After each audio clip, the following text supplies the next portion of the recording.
wabarakatuh. Perkenalkan, nama saya Hikmawati, NIM 19210400008 dari kelas E101.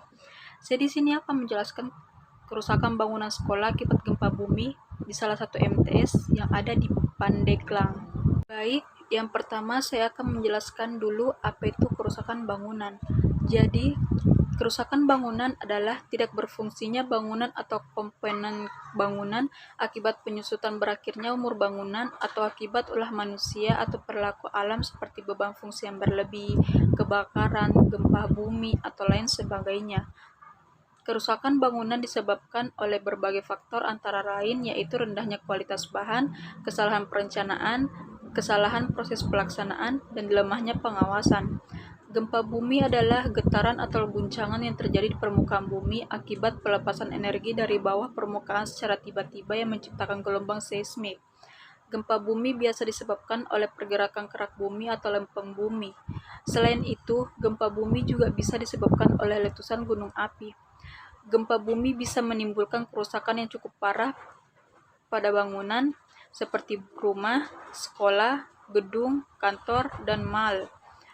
Bila getaran gempanya besar, bangunan itu bisa saja roboh atau hancur.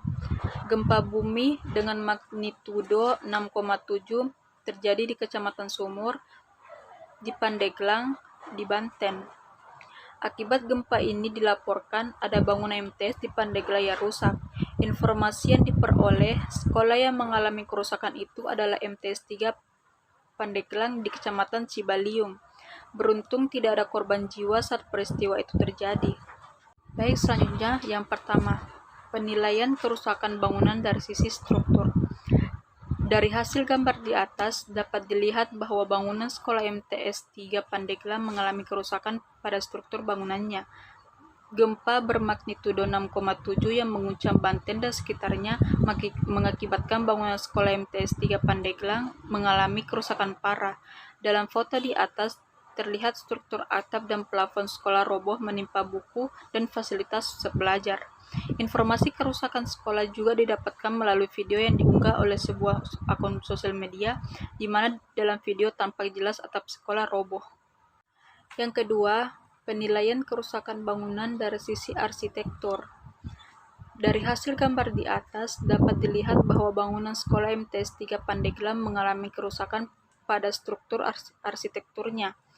Pada bangunan MTS 3 Pandeglang tentunya mengalami beberapa kerusakan akibat gempa bumi ini dari sisi arsitektur, salah satu yaitu dinding bangunan. Gempa bermagnitudo 6,7 yang mengguncang Banten dan sekitarnya mengakibatkan bangunan sekolah MTS 3 Pandeglang mengalami kerusakan parah. Dalam foto di atas terlihat dinding bangunan roboh menimpa buku dan fasilitas belajar. Baik, itu saja yang bisa saya jelaskan. Kurang dan lebihnya mohon dimaafkan. Wabillahi taufiq wal hidayah. Wassalamualaikum warahmatullahi wabarakatuh.